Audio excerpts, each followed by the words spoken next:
the sports page with the Orlando Sentinel and FM 96.9 The Game's Mike the Bulldog Bianchi. On JRR. The Bulldog Sports page brought to you by Kaufman and Lind Injury Attorneys. Bulldog, Jameis Winston did like everything humanly possible last night. Almost 500 yards passing, 4 touchdowns. But it was the interceptions that got him in the end. Hey, it was typical Jameis Winston. That's how he was when he was with the Bucs. He would throw a bunch of touchdown passes and then a bunch of interceptions. Yeah, he throws 4 touchdown passes, 497 yards passing last night. Jerry Jeudy, Cleveland's receiver, he had 9 catches for 235 receiving yards against his former team.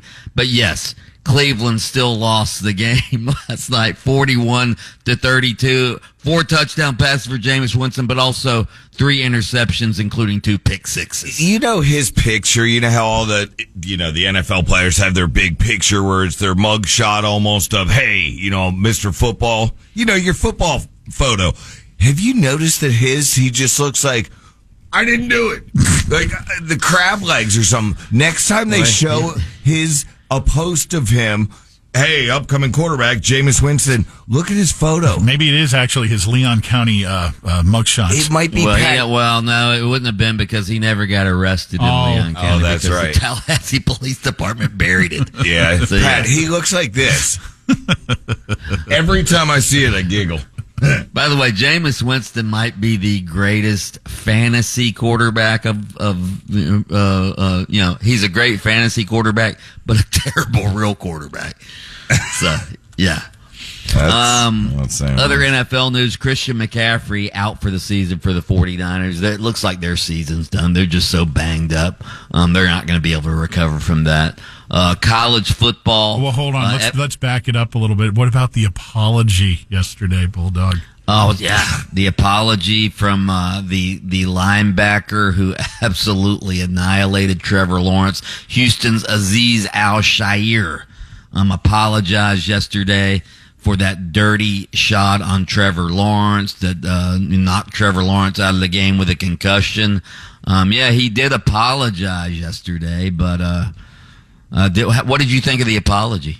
Well, you know what? You do have to take into account the actual speed of the NFL game. And him being out there and the adrenaline pumping and his goals to, prevent the opposing team from gaining any yardage. And in the heat of the battle and as quick as that happens, things like this are going to happen. I think he's being genuine and saying, look, I had no intention of trying to injure you. Yeah. The only problem I have after he did it, he was fighting with he was almost like, what did I do wrong here? And he also has some previous incidents. He got fined last week after he punched, who was it?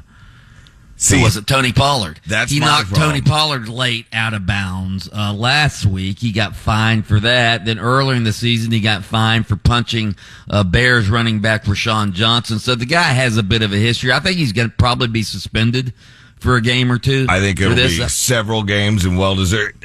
Hey, dude, I agree with exactly what you're saying, dog, because the reports of stuff he's done in the past, I'm like, okay, it's hard to apologize when we've seen your past, dude. Maybe a little anger management might be in the mix here for him.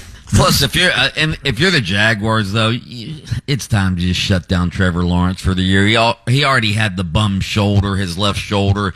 He's probably going to have to get that surgically repaired during the offseason. He was playing with that. Now he's got the concussion. There's 5 games left. The Jaguars aren't going anywhere. They need to just shut him down. Are you surprised Peterson's still around? Yeah, I thought he would have been fired during the off week a couple weeks ago, but didn't they just him and his cohort that was also supposed to be fired? Didn't they just extend somebody's contract majorly yesterday?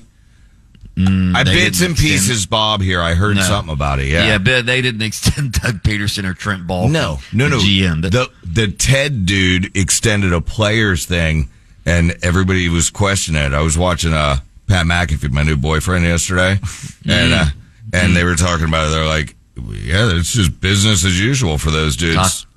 Taco, you wearing tank tops like Pat McAfee does on the air? I wore one last night to the Christmas party, yo. Gators, man, you want to talk about momentum? All right, DJ Lagway, this guy is the Pied Piper of recruiting. So the Gators ended the season with 3 straight wins against LSU, Ole Miss, and Florida State on Saturday. They've gone from the 45th ranked recruiting class in those 3 weeks to number 10 now with a bullet. They are moving up the recruiting rankings. So it looks like Billy Napier has it turned around in Gainesville. Gus Malzahn, by the way, was officially announced as the new offensive coordinator at Florida State yesterday. We all knew it was happening, but they made the statement yesterday. Mike Norvell came out with a statement about how excited he is to have Gus as the new offensive coordinator. UCF's coaching search, I think it's going to be done by the end of the week, from what I'm hearing. Are you hearing names floated out there? Well, there's Texas State's G.J. Kinney.